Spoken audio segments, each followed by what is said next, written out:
Hello and welcome to the Carbitrage Podcast, episode 149. I'm Erik Berger, joined as always by my co-host Ryan Sinitsky. Hello. Hello there. And Jenna's Hello. back. And this is a little bit unorthodox. We are recording on a Thursday night instead of a Saturday at noon because, I'm leaving this weekend to go to the Fully Charged Live convention in Austin, Texas. It's the first time those guys have actually come to the States for a show, and there's going to be like a Rivian and stuff there. That's going to be really rad. Oh, there's going to be a Rivian. Yeah, it's going to be a Rivian there, which is pretty cool. And I rented a 500e from an actual person because there were none on Turo.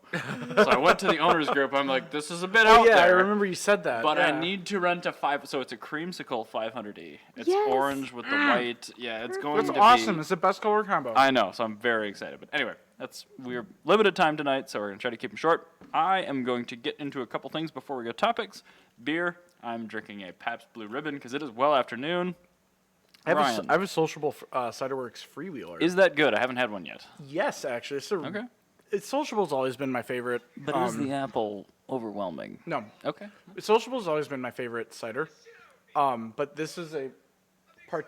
That's my laptop over there. I'll be right back. Please keep explaining the beer. Sociable's always done really good work with their ciders, and the freewheeler I never try because it's their kind of normal one. I really don't like dry apple. But as far as a dry cider goes, this is without a doubt the best dry cider I've ever Everyone knows wet apple's better than dry apple. Yeah, nobody wants a dry apple. I drink things to I don't understand a dry drink. Why would you want that? Remember that lady like trying to get a dry cappuccino the other day with soy milk, and we're all like, what? What does that even mean? It means all foam instead of liquid. Oh, no. You literally can't do that. That's why I like nitros more than CO2 beers, because you get less of the gas to dry it out. Yeah, okay, pass. Jen? I should say this is really good, though, for a dry. Good Karma oat milk maple latte. Shameless plug. That is the maple spice latte. Maple spice latte. So in the wintertime, they put cinnamon in it, but the rest of the year, because it's like my drink, that they spiced up to be special. They actually did. It is the Jana special. It's not just cinnamon. It's cinnamon, nutmeg, and clove. They do something for Not winter, but I love what they do because I love oat milk and I love maple lattes. And Good Karma's the only place where I can get both. So there you go. If they haven't screwed up the drink, I'd say they're doing better than Caribou. They are because they messed up everything. Well, but Caribou did. Caribou, not Good Karma. Starbucks has oat milk now, and I'm really excited about that because I often, after Christmas, have more money in Starbucks gift cards than I do in my bank account. Yeah, that makes sense. I mean, after Christmas shopping, I'm pretty much broke, and I have a decent job, so... Yeah, so it's great. I'm glad that I can finally spend the hundreds of dollars I have in Starbucks gift cards. I love how many anonymous sessions we have open on the Carbitrage. I know. Anyway, I want to get into the first topic. Shameless plug of location of where to find Good Karma and Karma Coffee that is off of 6th Street in Lowry in northeast Minneapolis. Which is in Buffalo. Minnesota. Minneapolis. No, you go to northeast Minneapolis, you take 94 till it turns north, just past downtown. Take that up to Broadway over University north of Lowry, turn right, and it'll be about half mile down the road. So things that happen on that road are a bunch of terrible exhaust notes from vehicles that have no exhaust systems. I'm going to use that as a segue into our first topic. And the topic essentially is just that. We've covered like best for just into the grave essentially. So what are the vehicles with the worst exhaust notes? And there's a couple that are really obvious, like Subaru Boxer, the VQ, stuff like that. But what are your picks?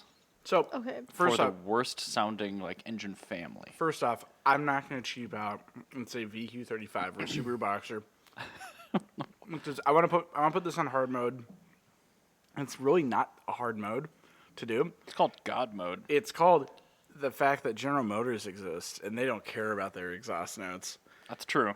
So the first pick for me is the GM 3800 V6. I will extend that to the 3100. I was going to say 90 degree. 3400's a 60. Any of their V6s. Okay. They all sound like trash. Fair enough. They do. You're right. And I know the 3800 because every bro with a Pontiac always does a straight pipe exhaust, like a thrush straight through, if anything. and it's got a tiny pulley on it, and it still sounds like a butthole, and it goes nowhere. Those cars sound exactly the same with no exhaust as they do with a factory exhaust too. They're so it's always bad terrible. in every guise. Well, it's because you've never heard one that's actually got exhaust gaskets in it, because they're always true. It's like a out. Ford Modular with the exhaust studs. I mean, they're always gone. They're always not there. And the flex sections too. The runner-up for worst exhaust note is going to be the 1990s Chevy K1500s. Okay, sure. The OBS. The GMT 400 So the transmission. Pre-99. The long boy differential, and the 305 V8. So regardless of how fast it's going, it will go. That will go 0 to 60, and it will stay at 1500 RPM the entire route, wide open throttle, and it sounds like butthole. Yeah, the 305s specifically are really bad. It's a really bad. But the Vortec 5.7, the later ones are not far behind, especially if they have exhausts on them. No, but you're right. It's one of those things where like the torque converter lockup solenoid just ignores the fact that it exists as you accelerate. Yeah, it keeps it the same horrible note. It changes the ratio in the transmission, but nothing actually changes. Mm-hmm. It sounds awful, and it's always wide open throttle with just a muffler cut off. Yeah. And it's on some like rusted out truck that's been and bed coming linered. back to Thrush. Yeah, bed line. They don't even have a Thrush. They'll have like a Cherry Bomb if anything. Thrush it's been is bed cheaper linered. than Cherry Bomb. Yeah, but Cherry Bomb's a brand name. Mm-hmm. It's in bed linered and it's covered in like a pound of mud. It's just awful. Does it have? Oh, what are the stickers that are always in the back windows of those trucks? Don't tread on me. Cummins. Blue Lives Matter. Blue Lives Matter. Dirty something. Oh, slight like sidebar Dirty from Boys that. or We something. saw a truck with a sticker that like it was a yee yee truck. Oh, and yeah. It had a sticker that said yee yee in American flag letters. And I actually said, that's a great sticker, and I love the sticker that's on that truck. The only issue is it was on a tinted window, and they didn't put a white outline around the first yee. So the stars and stripes, so it's just random stars, and it said yee. Well, that was a half-hearted yee. Yeah. But those are my two winners for the worst. The 3800 and the 305. Like that's a tie. This is the worst engines. I've never heard them sound good. So when I first saw this in the topics, I mean, obviously I picked the topic, but you went through and actually put your choices in first, and you picked some good ones. The first thing I like, okay, what's the worst sounding car that I hear from my living room? GM 90-degree V6. Yep, it's really bad. The VQ would be in my list. Obviously, it's one of those standards, so I can't pick it just like the Subaru Boxer, but I've got a few others. Okay. I'm going to start with actually the back of my list and work my way forward. So the first is the GM V6 4.3 diesel from the 80s. It sounds I've never actually heard one. bad. I've never seen one running, so I've never heard one. Diesel noise and then just bad GM V6 noise at lower RPM combined together. Ugh. So it's really, really bad. The Iron Duke, mail trucks, just like the sound of a mail truck coming by just kind of triggers me now because I'm used to that. The Iron Duke is bad. Ford EcoBoost V6. Have you ever heard a tuned F-150 with an exhaust that sounds like dog shit? No, they never sound good. They're terrible. No. And then my last pick is going to probably offend some people, but the Alfa Romeo Giulia Quadrifoglio, also the Stelvio QF. Oh, that sounds like a butthole, yeah. That engine's terrible. These are all V6s.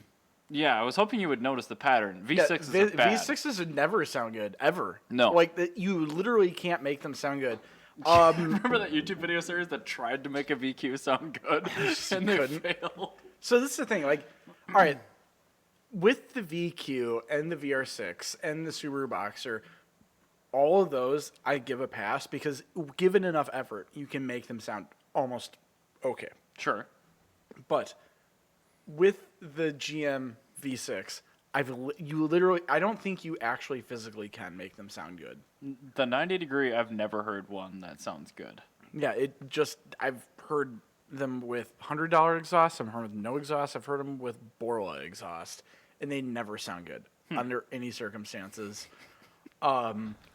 But yeah, that's just one that just cannot win. And you can put the smallest supercharger in the world on, and even if it's in a GNX, it still sounds awful. Oh, like, yeah. That's just a GM bad. V6s, well, actually, V6s in general don't sound good. I can't think of anything. The Alfa Romeo. I can't think of like any other engine design that is across the board as bad as that. Yeah, there are exceptions, but it's overall very bad. Yeah. I will say, one of the engines that sounds surprisingly good, 3 cylinders.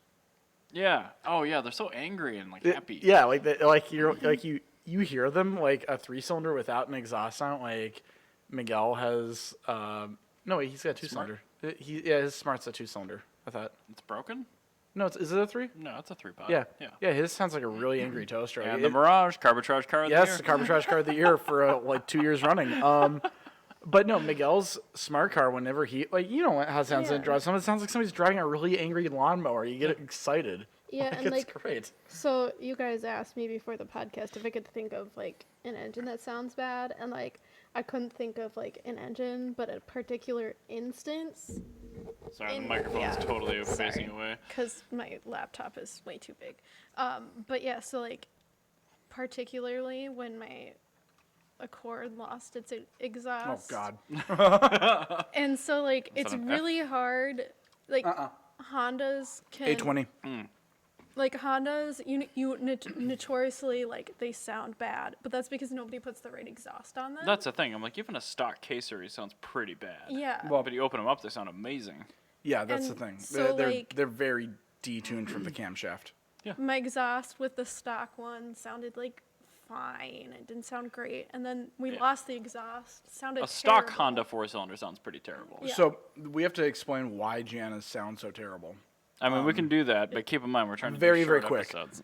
It is a 2 intake, 1 exhaust valve. So it's a 3-valve. Nice. Yeah, with a very aggressive intake cam and a very not aggressive exhaust. So our goal is to trap all of the combustion heat in the engine. Yeah, that's actually so it'd burn more gas.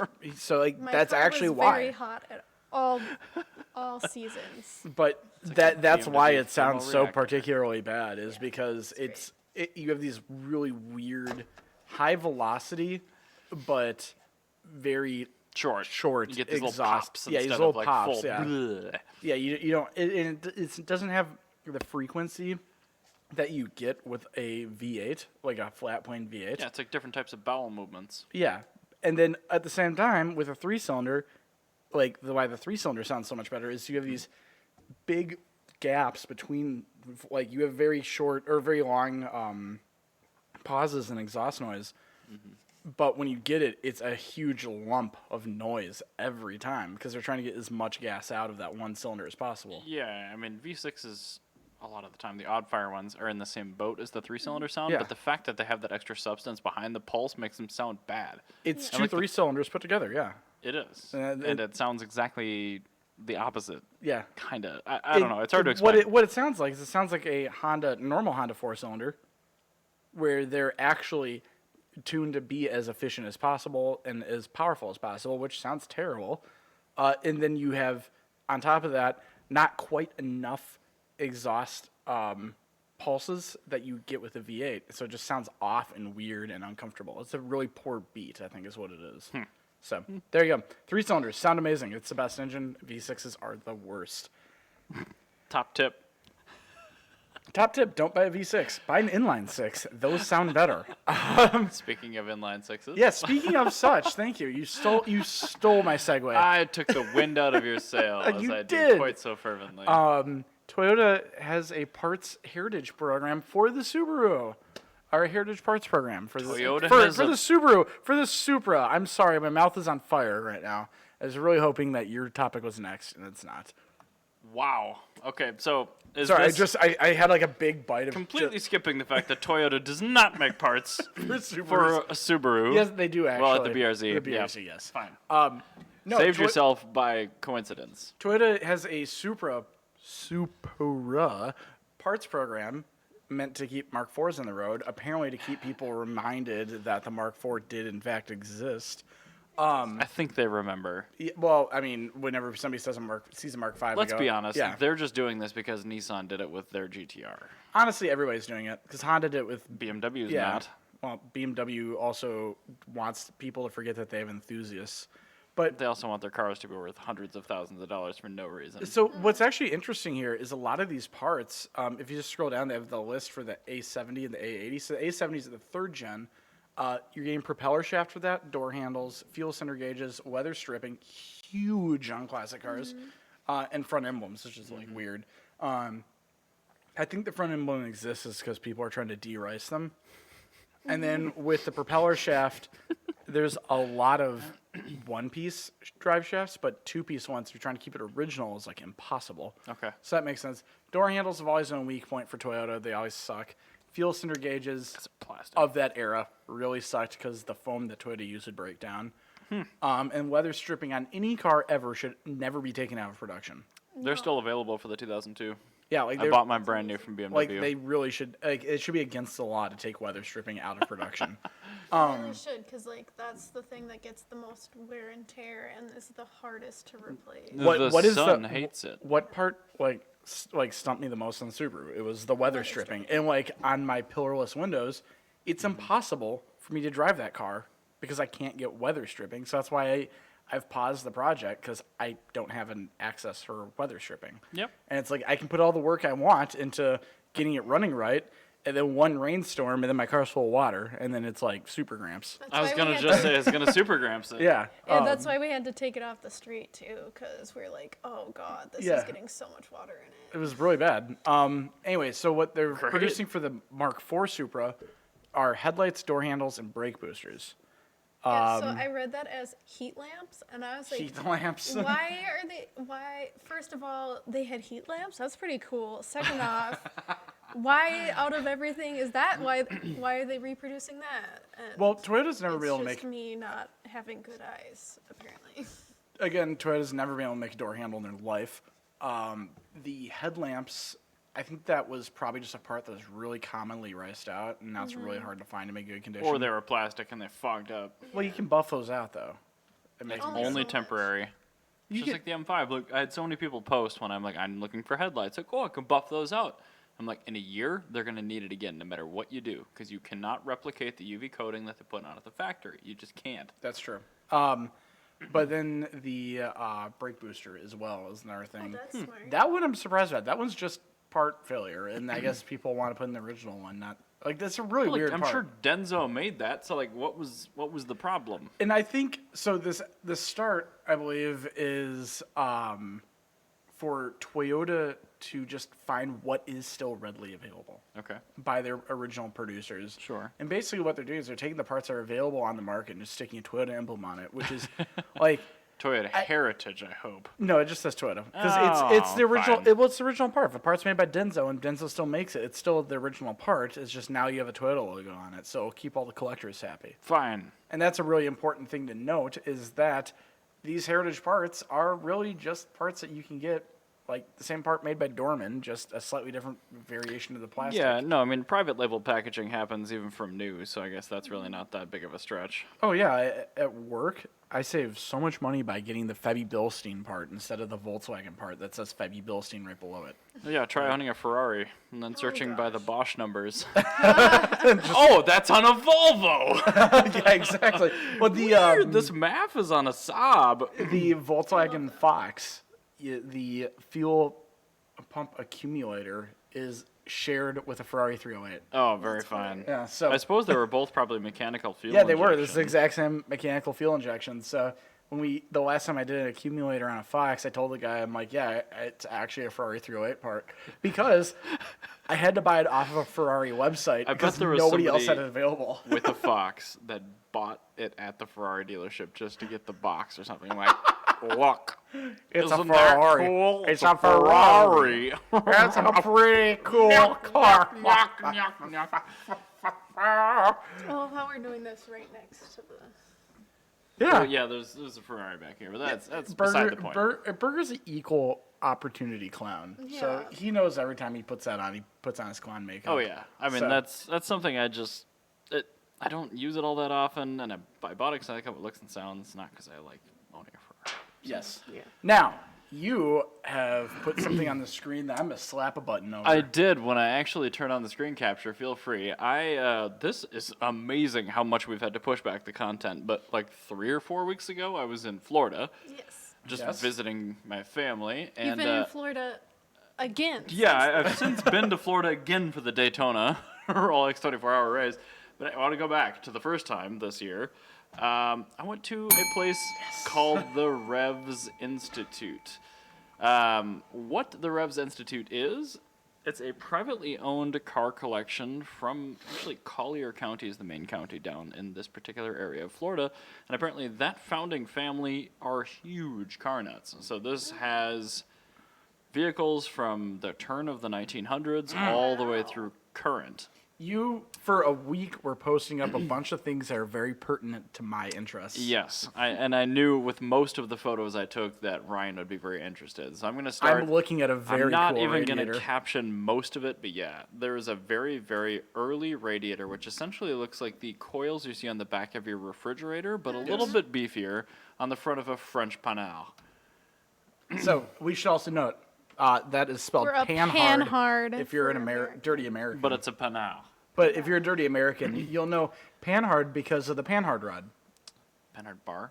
Yeah, same thing. The next photo I have here is the water jacket and cylinder from a similar, slightly later version of the Panhard. And That's it is very cool. Ribbed copper, and it is like handmade. It's just gorgeous. And it's actually... And the head bolt is like 18 inches long. What year is that? Like This was 1908? late 19-teens. Okay, This all right. one is a little bit later. But very high displacement. This is the vehicle Look at, that that's car's so in. cool. Look at that. That's a race car. Yeah, wood wheels, just garbage interior with lounge That is seats in it. not a garbage interior. That is They a lounge had seat. an unrestored Bugatti Type 35. Yes. They That's do. special. No, this whole thing is this bell. We're going to only read the bell once. The biggest thing, honestly, actually seeing one of these in person, I mean, it was great to not have any barriers between me and the car, but they had the hood off of this one. So you could actually see the cool part. Is the engine, Yeah. the straight 8. I mean, the whole thing is billet aluminum. The whole thing is just machined aluminum, and it's so old. One second. Can you go back to that last picture? I can. Because what I'm seeing right here, all right, so what I'm seeing on this car, is that a cross-flow inline 8? It is. That's very cool. It is extremely high tech. It is also overhead cam. Single overhead cam, yep. Yeah, Right. I think it's overhead cam. I mean, Look just at those the welds. They're so brazing. beefy. I think this is actually brazed. Oh. Yeah. Brazed exhaust manifolds are just gorgeous. Very, very high diameter. I mean, the build quality that's in this thing is just incredible. So- And even engine for turn not being dashboard panel. That dashboard, restored. It's no, in unrestored. good- Unrestored. Yeah, I said not having Even been for okay. being restored. unrestored. Oh, Yeah. sorry. It's in great condition. Like Mm-hmm. that's amazing. I would Like- imagine this is an aluminum body. That one I'm not sure about. It might be. But that dashboard panel, yeah, they had to hand turn every single one of those little spirals on it. But this engine, really, that is the thing right there. I mean, you see this in if you're not okay, if you're a typical listener of ours and you don't ever watch the video version, I encourage you to go to YouTube, go to the Twitch VODs, go to anywhere we upload the video version, and skip yourself right on to 23 minutes, and you will see this image. But the engine block is a billet piece of aluminum. It is The literally cylinder just a big head square of aluminum. Yeah. Is billet. I mean, the whole thing, yeah, it just looks like an ingot of aluminum. And keep in mind what year this was. If I'm not mistaken, I believe that's also a cast head as well. So the head is part of the block. If I'm not mistaken. I think they're separate. I can't remember. I think it might be. Um, Yeah. That's one piece. it might be. Yeah, I think it's one piece. It could be. So- But either way, the machining, like, you always fail to grasp. Like, in the 19-teens and 20s, like, they had Bridgeports. Yeah. Kinda. I mean, not really a Bridgeport, but they had mills. And they had the ability to produce things to the tolerances that we make them to today that just didn't because it was too expensive. Yeah. Bugatti just They did. Yeah. That's what I love about this car. So basically, the tools that Andy has in the back shop that he just he has in the corner. That's everything they did to make this car. That's the only tools they had were that, and then even his welder is too high tech. You had an oxy acetylene welder, if anything. We saw that with the brazing and the exhaust Yeah. manifolds, but it had vented aluminum drums on the brakes. It was just incredible. Extremely cool. Also, you didn't note that this had alloy wheels. This is the first Yeah. time alloy wheels had ever been put on a vehicle was on this car. Yeah, and they're cool looking. But Oh, they're very very cool 8-spokes. So we're hopping on a little bit further. I think this is a 1930s car, but I wanted to demonstrate. This is actually a Maserati, I want to say. But just the Okay. drums, just beautiful. That's a gorgeous The drum, brake yeah. shoes are drilled and cast. The actual drums vented. There's aluminum. no backing plate. Yeah. No backing plate. It's a That's race super car. cool, yeah. Yep. This was a later Panhard 4-cylinder, I think. That's but a very wide valve dual angle. overhead cam in the 30s. With a wide valve angle. They were like way ahead of the time. The fact that a wide valve angle is that was the way to make power on any engine up until very recently. Yeah. So And this is it's a one-piece block head too, so this is probably actually a pretty solid little mill. So this is actually, that's interesting because if you go back to the intake, it's a 2 intake port, just like on a Ford.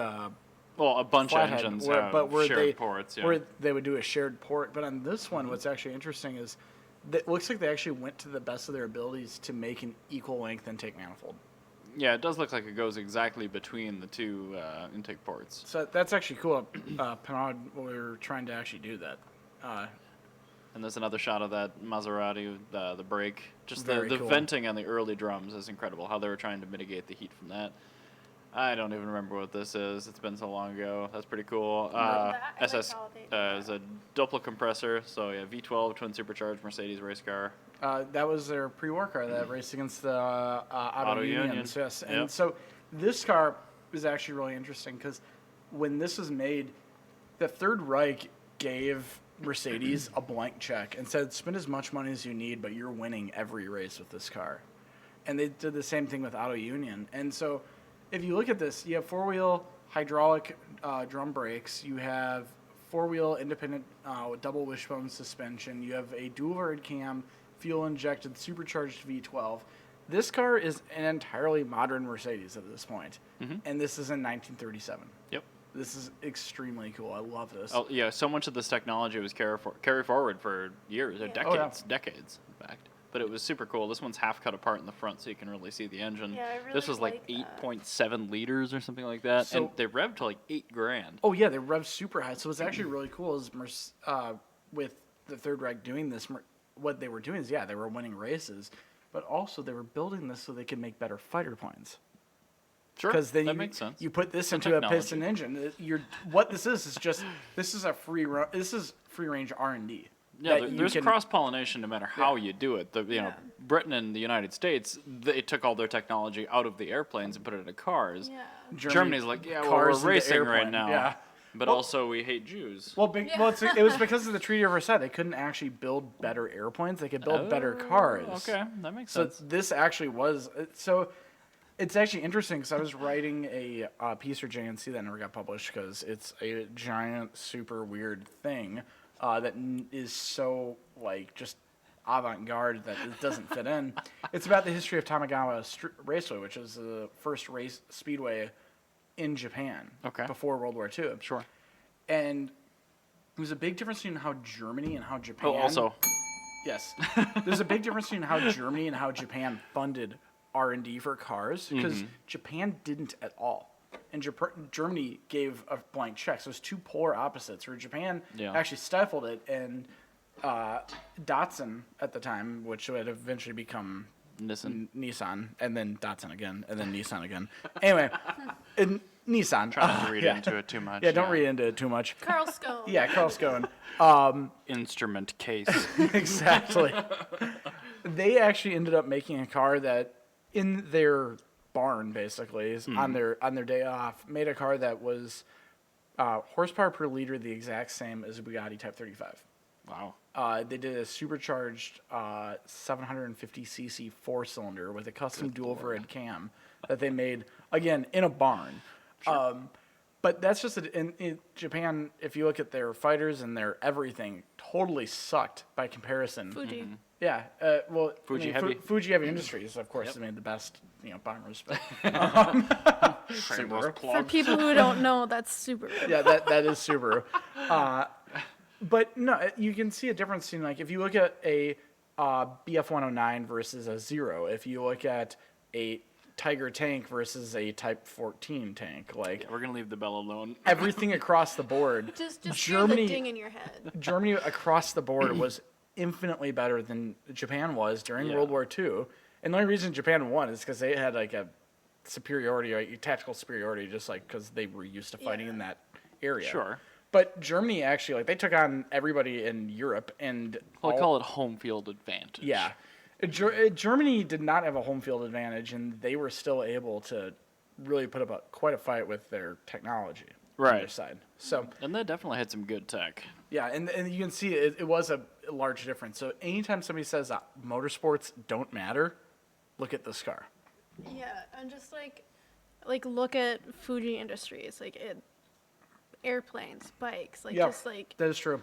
so much came from World War II that normal people don't realize because they don't pay attention to the Citroen that was hidden away because that's true. Well, I mean, that's why you go to vintage races and there's a category for pre-war. I mean, the amount of technology that came out of the war and changed during the vehicles. Well, you can at see large. it right here. This is the difference between pre and post-war. This is a post-war car made pre-war.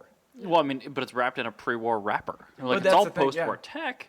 Yeah, and the only reason it's post-war tech is this is war tech. This is it. Right. This is what we got. Because they started with the vehicle and they Yeah. migrated it to the plane. I mean, it makes sense. It's just gorgeous. Every part of this vehicle is just gorgeous. I think craftsmanship was also much more important back in the day. Yes. And so that's why you see all this in a museum and you're like, oh my god. Mm-hmm. But now we have engine cars. Yeah. We went from this to plastic. Yeah, It's exactly. like, oh, I could add washer fluid to my Lexus. What's all this then? This is again, it's been so long now. It's a Formula One engine from the mid to late 30s, and Okay. you'll see it's a magnesium. God dang it! It's a magnesium block with an integrated bell housing. It's a wide-angle dual overhead cam 4-valve twin spark cylinder head, individual throttle bodies, segregated exhaust. I mean, it's Formula One, That's very cool. but I mean, you look at that engine, you're probably like, oh, it's probably from the 60s. Yeah, it's a 1960s right. Alfa Romeo Right, engine. exactly. It looks like a twin spark. That's exactly it's a 1960s Alfa Romeo engine. So right Alpha there. was probably copying the homework from a 30-year-old, whatever this was. But I mean, I took a picture of this only because I thought the technology in it was so ahead of its time. Yeah. And that's really this cool. was like almost 300 horsepower too. I mean, it was just nuts. That's Just look at all of this machine. That's on the. That's not the Mercedes. What is that? No, I don't know what this was. Oh, there you go. Oh, it was an ERA. Okay. Yep. So that's probably the engine from this too then. But I mean, the master cylinders are down low. There's no redundant circuits. But I mean, I just want to emphasize the machining ability of people in the 20s and 30s is just as good as it is today. I mean, Yes, it is. we have CNC mills, but we had regular mills back then. It took a lot more time and money to do it back then, but people still did it. So my question is, after having gone to this, Yeah. do you understand my appreciation of pre-war cars more now? No, you don't have. you You don't don't like have the to. car. You don't have to like. Well, I like the car because I like the way that they put the technology together. And I like the they did- tech behind some of these. I still hate all the cars. So the reason I actually really think that these are super cool is they were having to do this for the very first time. It's the same reason why I'm into vintage computers, really early computers, is they didn't have a rule book. They had to figure it out on their own. There was so much diversity. Yeah, it's really cool how they would do something totally different. The history buff in you coming out. Exactly. Yeah, I'm a big history nerd, so I No like way. historic cars. Yeah, it's No weird. Wow, way. it's so shocking. It's My like we're surprise not face is the same as watching- my face. If you're watching a Netflix documentary on the Ottoman Empire and seeing that technology, we're just like, whoa, what? And I'm like, Tech it's is amazing. incredible to watch, really. I'm an archaeologist. Soon we'll be studying these cars. Also, these gurney valve covers are really dope. I know. With So the little they're cam designed. bridges. These are actually the molds. These are made out of wood. Wow. Oh, cool. For Wow, the that's valve cover, awesome. yeah. So these are what they were cast upon. This is an actual aluminum cylinder head, but look at this, hydraulic valve train. Yep. These might have been solid lifter actually, but this modern, and this is 1962 or something like that. Still hand drafted engine plans. It was so cool. So this engine was in one of these Lotus Formula One cars way back in the day. And, I mean, 4 valves per cylinder, individual throttle body, alloy block. I mean, they were completely modern. All the really cool stuff. Except all for at once. direct injection, it's a modern engine.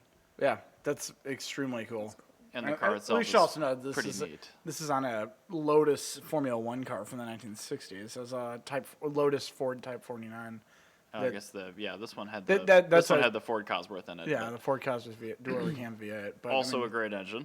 But I mean, the Also came Gurney from Blank Check. Westlake was the same thing though. It was you had the mechanical fuel injected Yep. V12 in the Gurney engine, but yeah, these are still two very similar engines where they were using modern technology, but with classic design, machining techniques. I think it's really cool that they were able to do that. I'm just surprised. I mean, stuff up until we'll say late 1980s, before they really hit the electronic fuel injection craze. Mm-hmm. The really high end stuff effectively didn't change from 1930 to 1989.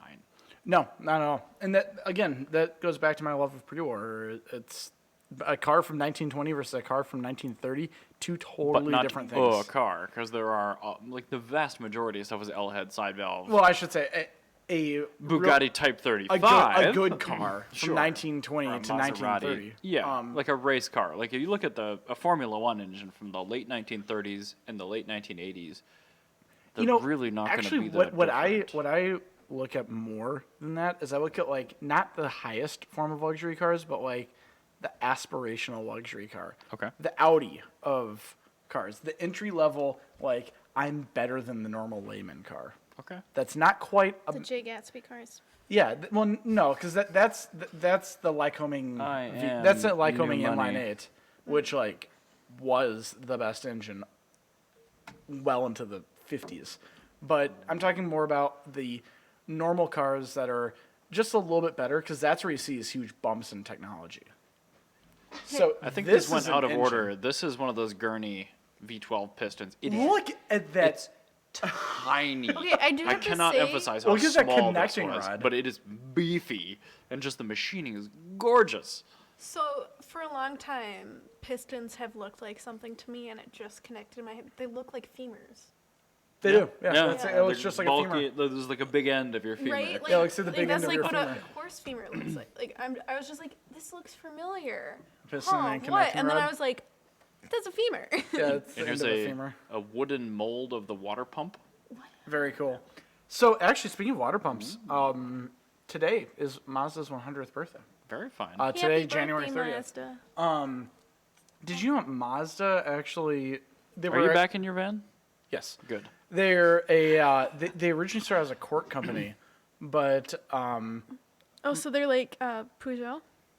yeah, kind of. Peugeot. But Matsuda-san, the guy who has actually started Mazda and the company is his namesake, he joined the company after design, and the first thing he did is he designed his own water pump design. Okay. So Mazda's, for a long time, had a water pump design that was unique to everybody else in the world. Was it more good or early? Yes. Oh, very good. They were always by Japanese standards. I guess they didn't really compare it to anything else in the world. But anyway, let's go back to what you're talking about here at the Res Museum, where I saw a turbocharger. Oh, yeah. These prototype. I'm just quick scrolling through. I mean, thank you for pulling me away. This is taking a little too long. But late 1980s Turbo F1. That was one of those BMW. And then I had to take a picture of this. This was an old Daytona prototype Ford gear-driven cam, not cam-driven gears. That's Just cool. Imagine the noise that came from this. Very loud. Have you train. ever amazing. seen the OS Geiken dual overhead cam Yes. engine? Yeah. Dude, everything OS Geiken makes is fascinating. But yeah, they did a OS Geiken gear-driven dual overhead cam setup for Datsun L series engines. So it'd be like that. Very, very cool. It's like a Cummins 6BT morphed into a L series Datsun. Yes, it is. But just tons of gorgeous stuff. I'm just quick ripping through it. This was a really early Guibo. I thought that was It's a cool. hexagon. a Guibo? What Flex is it? disc, Oh, flex disc. Okay. also known as Guibo, if Oh, you okay, are yes. in a German vehicle. But Oh yeah, you're right. It is a Guibo. I forgot about that. I'm just going to quick page through as you Yeah, go to Mazda. absolutely. Sorry, I'm killing you from the notes, but No, it is totally okay. Because these are all very interesting vehicles and stuff. By the way, did you see a mother-in-law's seat while you were there? I believe I did. In fact, one of our tour guides pointed out one of these things. And the awkward seat. Ooh, this is a Hispania Suiza. Yeah, I took these pictures just for you. Thank you. I appreciate it. Españo Suiza. Look at those pedals. You want to talk about pre-machining, you talk about hand-working, Hispania Suiza. Yeah, Hispania Suiza is definitely one of my There's favorite a photo brands. in here a bit later. That's a horn. the horn, yes. It is literally a horn. This is Alfa Romeo. No, Italian. Some Italian. Anyway, this Some Italian thingamajigger. this is a 4-cylinder with a thing I swear to God is 5 feet tall. I love that. You should have brought me as I'm a great As a scale measuring tool. reference. We need Jennifer scale, please. So, a mother-in-law's chair Yeah. is a awkwardly placed third chair that you put into an otherwise 2-seater car. Sure. So when you're taking a lady out on the So you town, can yardstick their hands, right? yeah, so the mother can know it, you're okay. But I believe it was, I think it was Locomobile that actually. No, it wasn't. It was the Mercer Raceabout. Oh. They actually. I will concede. and Pre-war cars had better names. Yes, and the Stutz Bearcat, they were like battling back and forth for who could have the world's worst mother-in-law's chair, and Stutz ended up winning. Because Stutz put it on the outside of the car. It was a fold-out lawn chair that rode directly in front of the back tire, with no seatbelt, nothing to hold on to. So a lot of deceased mothers. Yes, back in the day. it is for killing your mother-in-law. And This is Hispano Suiza here too. Oh my God! You look can at that. tell they started in aerospace and they worked their way into cars. Not Yeah. aerospace, but planes. Yeah, well, at that time it was aerospace because Sure. it was the space of aero. So There you go. But the wiring, everything was a redundant system. They had twin magnetos and everything, dual redundant systems, twin batteries. Hispano Just Suiza is really beautiful. cool. This- That is a Delahaye. It is a Delahaye, and Yes, it it is is. a one-off Delahaye that was made for the 1929 Paris Auto Show. Very My cool. dad loves And it's Delahaye. a super aero. God, I love those cars. Bumper's disgusting, but other than that, it's great. Yeah, that bumper Yeah, that needs to bumper- go away. But That bumper's there just because. honestly, the Alfa Romeo looks better than the Delahaye, and that's The Alfa weird to me. Romeo, yeah. That's something I've never said before in my life. Today's a day of firsts. Yeah, today's the day of first. And then Burger's this talking MG about had a pre-war. sweet blower on the front. I had to take a picture of that. Oh, I love front-mounted blowers. The tour guide took us past this little alcove where this What? car was. I'm like, excuse me. Excuse me, I'll be over sir. here.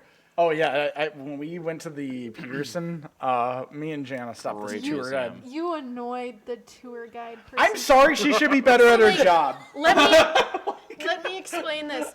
So I think otherwise the tour guide would have been fine with Ryan's interruptions. It's just that the person who was originally supposed to be our tour guide left work early. She and was never sick, and this is just a random and person. nobody ever communicated that there was going to be a tour, and nobody was there. Oh, so no, this poor person. was taking her lunch, bringing us through, and so she's like, "We're gonna do an extended tour to make sure that you guys were making up for it." Dude, this And is like an everyone- elementary substitute teacher. Yeah, and Oh, then it just gets she clowned was- by No chance. the one kid that knows about the Ottoman And so Empire, just like clowns on she him. was doing it just for fun, and she genuinely enjoyed these tours, but everyone else on the tour wasn't really into cars. They were just there at the museum because they were in LA. Oh, sure. And This so is they're, something to like- do. Top 10 places. Yeah, so they were just looking at the cars and whatever, and nobody else was interested to stay in a spot very Oh long. wow, it's a boatmobile. So she was trying to rush everyone along, and then every once in a while Ryan would stop her and be like, "Hey, can we talk about this?" And she's like,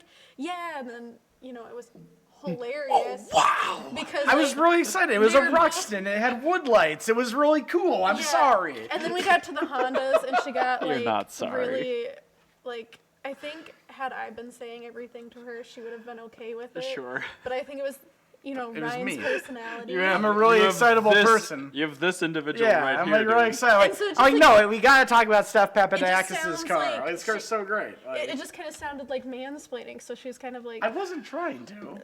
but it was hilarious. I was embarrassed the entire time. And then she got to the French cars, and even Then though Jana takes over for even me. though that Oh, everyone, excellent, no excellent. one else was interested. I don't think anyone had heard of a French car before. That's very and they're all disappointing. standing, looking around at other These things. are very and she's disappointing. like, "I'm stopping you, and we're looking at these pre-war French cars." And I was like, "Yes." Yeah, so they got together and did that. I do Yeah. briefly want to talk about the Fiat 600 Abarth. Hell yeah. Because Very that cool car car. is ridiculous. Oh, everything's amazing. ridiculous, but anything by a Barth. I'm like, hey, you can't cool it. Yeah, leave the engine lid open. Spit out down force. Oh, well, all right. So this is the thing with anything that's a Barth. This is the engine, by the way. Every Abarth that we have Yes. right now readily available to us is the most watered down version of an Abarth Oh, ever. yeah.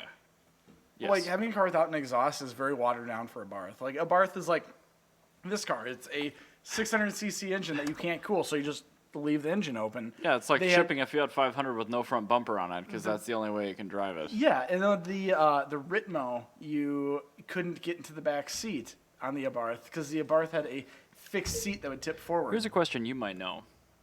Only very slight tangent. Did they do a Fiat 600 Jolly Abarth? No, but they really should have. Can you imagine this with no doors, wicker seats, and baby blue? You know, they didn't do it from the factory, but I guarantee you there's an Italian Playboy that made one. I really need a Fiat 600 now, so I can make a Fiat 600 Jolly Abarth. Can you imagine not having seat belts on wicker seats and having that engine?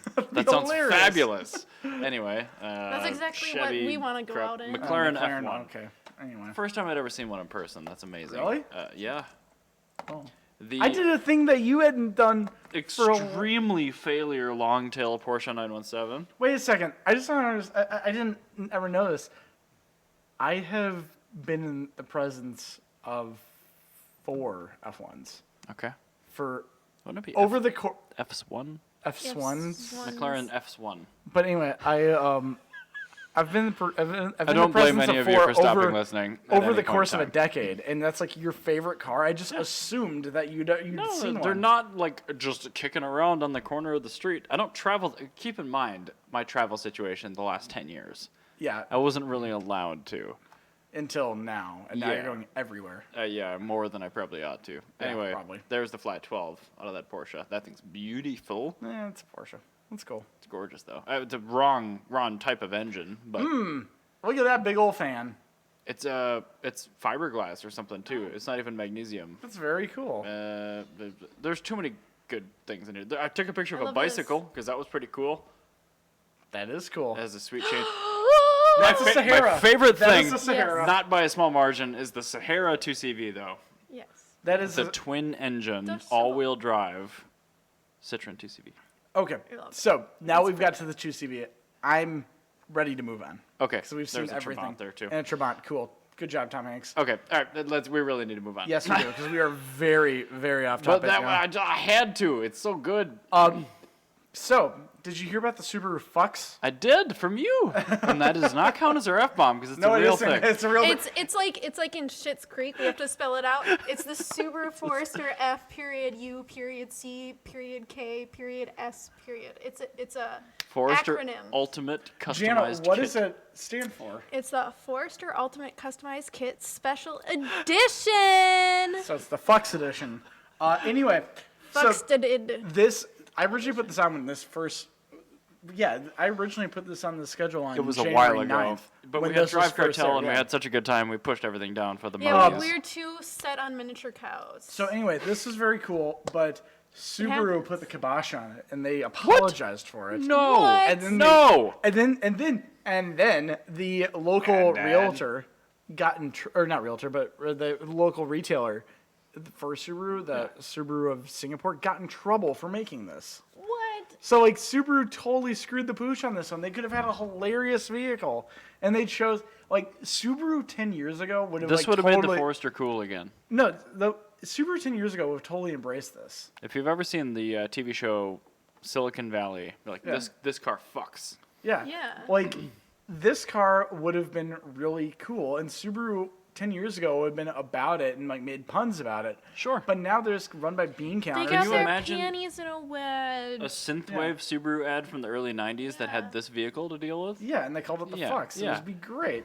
So anyway, Subaru sucks. That's all I wanted to talk about. Cool. I right, appreciate next. you telling us about that, but I am really let down by Subaru not being cool anymore. Yes. Oh. Okay, where are we at? We were talking about wheel sizes. Oh, yes. I put this in probably 2 months ago. I just briefly want to talk about manufacturers that have made one style of wheel in multiple sizes, but the exact same wheel. So typically, Honda's really good at this. you see, so is oddly Volkswagen and Volvo. Yeah. Like, you look at an S60R or V70R Yeah. from the mid-2000s, 17, 18-inch, same wheel. You look at the Huff on the Mark V Volkswagen, 17, 18-inch. There are so many examples. BMW Style 32, 17, 18-inch. I want to try to figure out a why. Well, first off, this is why. Have you ever seen the CRX button? Yeah, beauty. I know They were came in two sizes. 13 and 14 inch. Yeah, the 14s look great. The 13s look like crap. I've got 13. I do have 14s actually, but I almost got insulted. The early one, I don't. I was almost offended. They also did the Fat 5. They did a 14 and then a 15-inch. I didn't know they did a 14-inch Fat 5. Yeah, the Del Sol dual overhead cam VTEX had that. And then you had the big Fat 5 and the Integra LS. Interesting. Then, actually, the Acura NSX had, on the same car, 2 different wheel sizes, 15 and 16. Toyota MR2 Spider. Really? Yep. 15, No 16, way. 03 to 06. Yep. So there you go. Yep. Yeah. So, okay, I didn't even think about that when I made this topic. Honda, like, actually, that's what I thought you meant, is like 2 wheel sizes on the same car. No. Like, I meant like 2 different like option packages. Like, I bought the poor people Mark V GTI and I got the 17s. Yeah. Or I have potholes and then I got the 18s because I'm not poor. Yeah. Or you get the 18s and you trade it to some pleb with 17s because you want to drive over a pothole. In hindsight, the 17s are a better choice because they're silver painted, and the 18s are polished aluminum, so they pit like crazy. But anyway, I don't need to spend a lot of time on that. But I thought it was interesting to think about. Like there are a bunch of companies that just do not touch that at all. They'll just like we want to differentiate you make with our such different a good wheel wheel sizes. design because it's not on. It's only on the iconic wheels. That's true. There aren't like bad wheels that are made in multiple sizes. No, like you don't see. Or OE rather, yeah. Yeah, you don't see a bad OE wheel that's in multiple sizes. So you don't see like Subaru, like the 2013 Outback wheel being available in multiple sizes, which it really should never exist in that wheel as a whole. That like awkward 3 double spoke? That's one of the worst modern wheels of all time. That is the worst wheel of any size of all time. But you know what's worse than that is the factory 1UZ FE exhaust manifolds. Okay, why? Look at them. Do you want? I have included a photo. So this doesn't look as bad as the factory BMW M60 V8 exhaust manifold, except for this weird block-off thing. So yes, there's that. But then you actually start to really think about it. So the 1UZ FE is a wonderful engine, right? And you're wondering, how did Toyota take a 4-liter dual overhead cam, fuel-injected V8 and make such little power on it? Well, I mean, little power compared to other competitors, sure, but not compared to, like, American V8s or something like that. They did that by nerfing the engine, so the engine can make significantly more power. So by taking the exhaust manifolds off, people see, like, 20 horsepower without a problem. 40 sometimes, depending on the car. I'm really trying to find a picture of the Blubsky engine donor exhaust manifolds right now. Well, this one, I think, is to date the worst one I've ever seen. So you have 2 primaries that, you've got basically 2 runners that go from the first 2 cylinders to the last 2 cylinders. Oh, shit, sorry. You have the cylinder 1 goes all the way to the collector, and then cylinder 3 goes to the collector. Cylinder 2 runs into cylinder 1 with a really poor quality weld. It's like 90 degrees, too. Yeah, it's a 90-degree, like, right into the runner with a poor quality weld. They have tubular stainless steel, and they designed it like a log. I know. They did even worse than a log. Because then on cylinder 3, you have the tube goes a little bit past the cylinder and then cuts off. Like they just put a cap on it. So then you have this little hot-ass hole of just like it's. I'm going to try not to read into hot-ass hole. This engine, this might be the only engine I've ever seen with a spleen. Like, it's the only one I've ever seen with an appendix at the end of it. Like, I've never seen that before in an engine. What happens when its appendix bursts? Oh, no, it's exceedingly loud. Is that the only time the engine explodes? No, but actually, we had that little cap piece come off, and my technician was trying to find where the exhaust leak was, and that weld along the edge cracked, and we were trying to figure out, like, wait, what? Yeah, that was on that Lexus I was going to buy. This isn't even cast iron. How does it crack? I don't know. But then, dude, and then you have somebody these trying 2 to steal runners. The cat It's one of those things that just boggles the mind that this exhaust manifold was created by Toyota. I can better you from this. I don't think you really can. So that's just a log. It's whatever. But see, the left side of the engine feeds directly via a pipe that's missing here into the right side, and then it all goes through this 2 1/4 inch down pipe. Ooh, that's pretty bad. And this is a 5.5 liter engine. That's very simple, though. That's why when I put it worked, but like when I put headers on that engine, it gained like 45 horsepower. That's insane. But can we also really just talk about the fact that Toyota, that's a very simple design. Comes in right here. That's a very simple design. But it's crap. But look how ridiculous they had to go through so much more effort to make the Toyota design. That's true. They had plenty of room because they designed that car to have the 1UZ, and yes, this was to can we fit click a on big the Toyota engine. one? So let's look at the number of mandrel bins. There's 1, 2, 3, and then a very expensive Y pipe. You have a very expensive collector. And then you also have to add in, you got 1, 2, 3 different diameters of exhaust pipe between the cylinders. Oh my God. And yeah, you have all that. And then you have 1, 2, 3 different flanges that you have to weld on instead of having one single piece. The only thing that this really is Toyota offends wasting me a lot here of money on this. Is this. Honestly, this like weird plug that they put in the end I'm of this. offended that Toyota spent this much money producing this shitty of a product. It is a really offensive exhaust manifold. It's very bad. It is. We should probably do an entire episode on really crap exhaust manifolds, but we're not going to. Speaking of cars that don't have exhaust. Okay.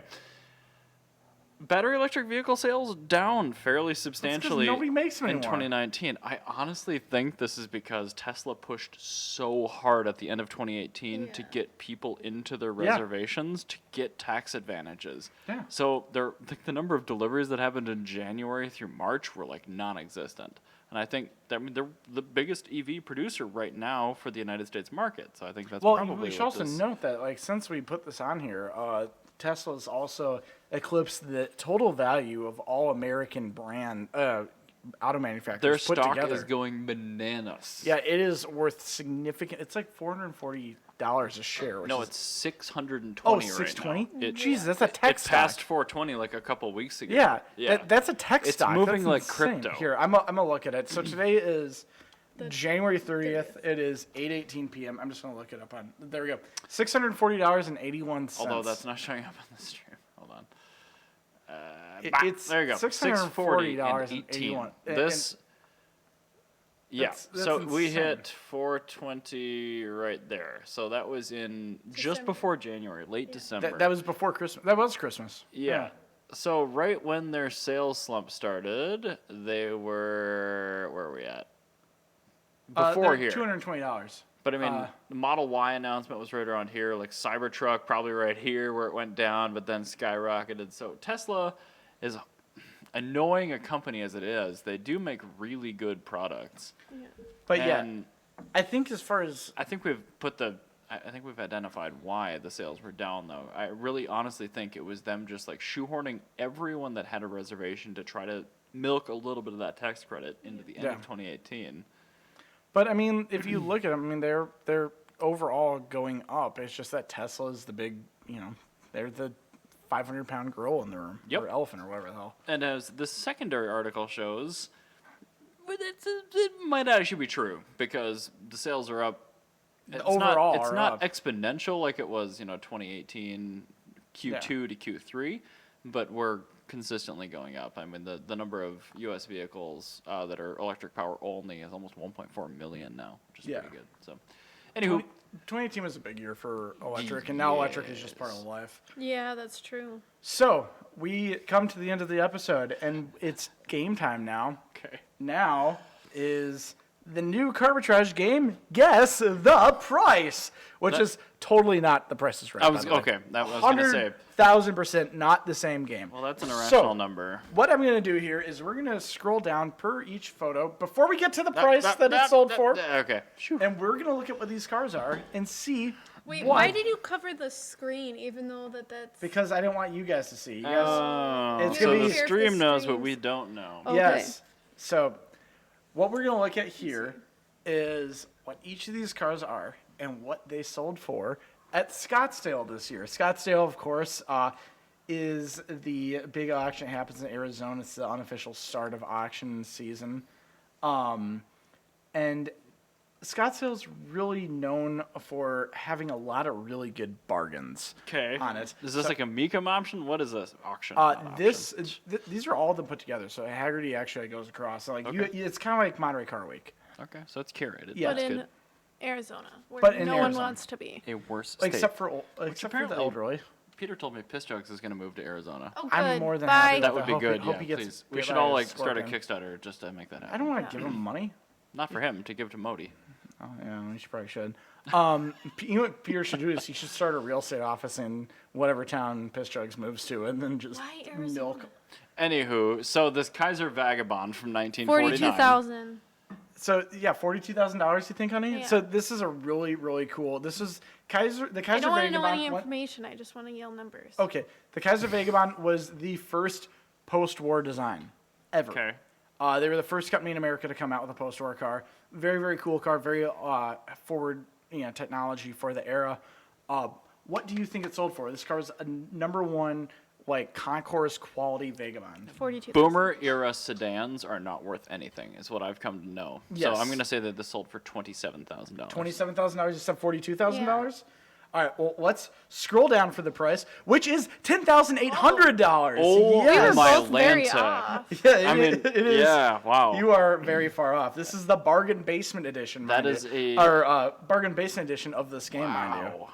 Yeah, that is a hell of a deal. I actually really like that car a lot. I really want it. So let's move to car. 1 second. We have some information on these. Yes. What is a car that is actually something we all want?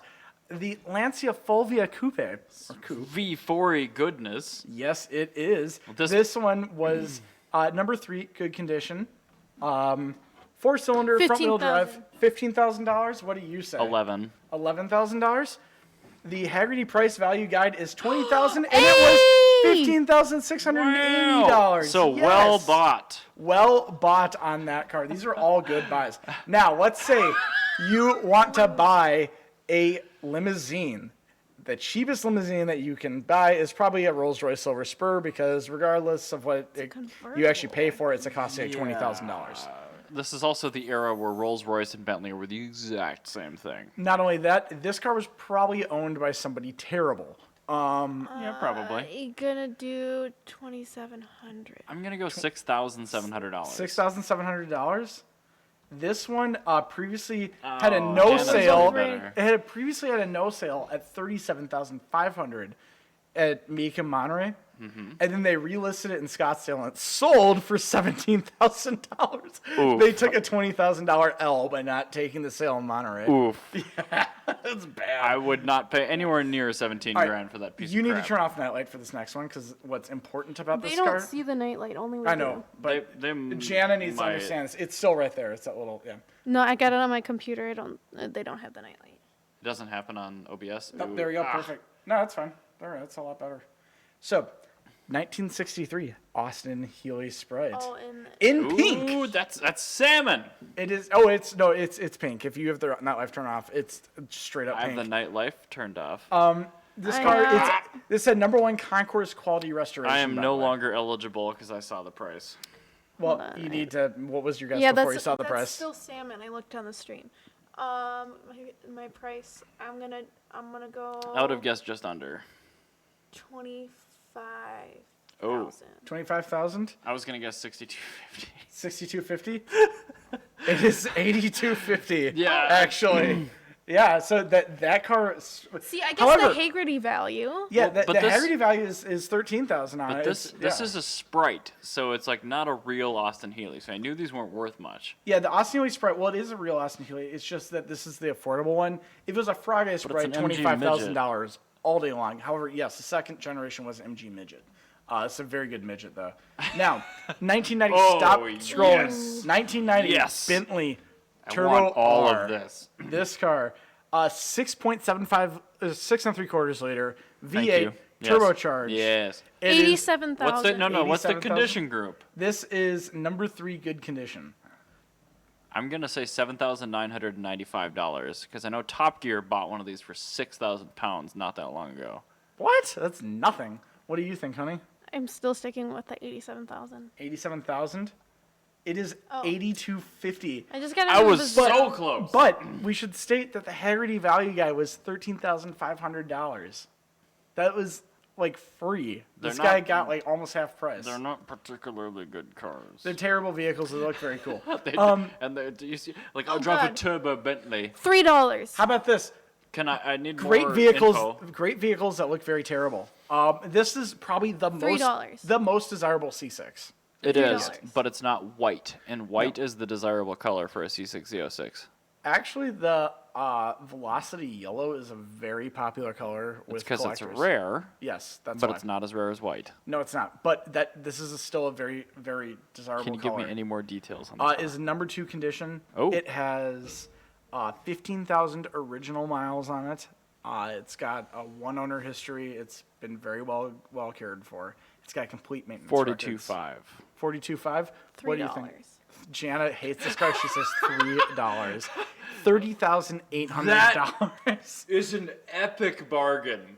Insane. This is why everybody should go to Scottsdale, Arizona for auction week. Because these 4 years ago, you couldn't buy a crappy Z06 in any color for that money. No, not at all. This is a screaming deal. Wow. I would totally deal with the looks of this vehicle. These are manual only, by the way, Yes. listeners. Now, speaking of manual transmissions. Is this a manual? Yes, it is. Excellent. It is an originally spec'd manual as well. It's not converted by a Jaguar. It's $12.75. It's $12,075. Like 12,750. $12,750. I'm not good at numbers. That's very, very low for a DB7, honey. Okay, I'm going to say This is a 2003 You Aston do Martin yours, and then I'll DB7 do mine. Vantage Coupe. $32,300. $32,300. $52,000. Actually, Bert, I do want to say you're like right in the nuts for the Haggerty price value guy because the price value is $33,000. It sold for $23,520. I will admit, in excellent condition. I've looked at manual DB7s before, so I kind of know what they go for. So this is the other part, like the other Dude, car, like that. I would have paid that for this car. Oh, totally. So, like that limousine that was for sale. Yeah. This one was on Bring a Trailer in September. Somebody it bid to $29,500 and didn't sell. That still seems like This fool. awful driving cars, but like the drivetrain's so solid. These use Tremec transmissions and 2 Duritex stapled together. Like there's nothing wrong with the drivetrain on this car, but it's an XJS with some new bodywork kind of poorly paper mached over top of it. It's not a great The DB7's not a good car. No, it's not. But we should state that that's the best one you can get. That is a great buy. Whoever got that car, congratulations. Yes, screaming deal. Now this $7,500. I need to before we scroll down. This is a 1966 Cadillac Eldorado convertible. It's worth nothing. This is the last year of the rear-wheel drive Eldorados. It's the last one they were worth any good. Worth any good, that's yes. correct. It is You heard it here first, folks. 5,000 pounds of open-top luxury. It's very, very cool if you're into this sort of thing. This car would have a mustache that smells like aftershave. $6,750. What do you say? Oh, I was going to say 6,600. 6,600? Sorry No, you can both say 6,600. Janice just going to price this Hers right is a little bit more, yeah. The Haggerty price value guide is $28,600 because this is in flawless condition. Oh, wow. $19,000. I don't care. I never But still, it's $9,000 cheaper. Jana wins. Woo. Now, 2004 Dodge Ram SRT 10. $2,700. Is this Well, a hang on. manual? Yes, it's SRT10. They only came manual. Really? Yeah. I thought they offered him auto. This is our last one. This is for all the points, honey. How much do you think that a Dodge Viper pickup truck, Condition group miles. excellent condition group, low miles, doesn't state, but to be an excellent condition group, it has to be very low. Yeah. Okay, $12,732. $18,800. $18,800. Haggerty price value guide is $27,200. This one sold for $21,450. Go buy a Ridgeline. But No. These are cool. These are very, very They're cool. really dumb. They're horrible vehicles. Rear-wheel drive only, manual only, V10 only, Okay. Didn't know short they were cab manual only. Yeah. And Look at the face. it's a horrible truck, Jana. But honey, it's it's a Dodge Viper from 2004, powertrain. but it's a Viper. It's the cheapest way to get into a Viper. And it's the best way because you're not a Viper owner, which means you don't bang your own cousin. Yeah, this is true. Now you just. Are you Way sure? better. Yes. No, this is the car that you get to ironically drive to purchased Flavortown. only. Okay. No, you get this to drive to Flavortown because Okay. this is a Guy Fieri car. That's exactly what that is. Right. Is But that that the was end? it. That was the Okay. last one. All So right. there you go. So Burger, you won. Congratulations. Thank you. I think, I I won with the $3 Corvette. You also won on the Eldorado. I wasn't even close on that one. But yeah, the Eldorado Jano is like a lot closer than you were. But fair enough. Yes, there you go. My new thing for Carbitrage is I'm gonna try and add games whenever I can because these are really fun, actually. Yes, I agree. It's pretty good. So. All right. Well, hey everybody, thank you for listening. Bye. This has been a real thing. Yeah, subscribe to our Patreon. Oh, I learned this week. Things we learned. Holy shit. I'm just going to add this in real quick. I don't care about you guys, but I learned that some people train otters to fish for them. Damn it. I bet that's adorable. It's adorable. That was going to be mine. I texted it to you last night. I know. I was really excited. Count. It doesn't count now. Doesn't count if I tell you it. Oh, did you know that Huskies are the only dog that can't move their eyebrows? Yes, we watched that together. Well, Erik didn't know that. I didn't know that. Yeah, it's because they're the only dog that never lost that from wolves. Did you know that Kyle Petty raced the Rolex 24-hour for the first time ever in a non-NASCAR this last weekend? That's actually really cool. I thought it was dumb as all hell. How about this one? Actually, I told you about You already learned something. We're done. We're next weekend. Bye.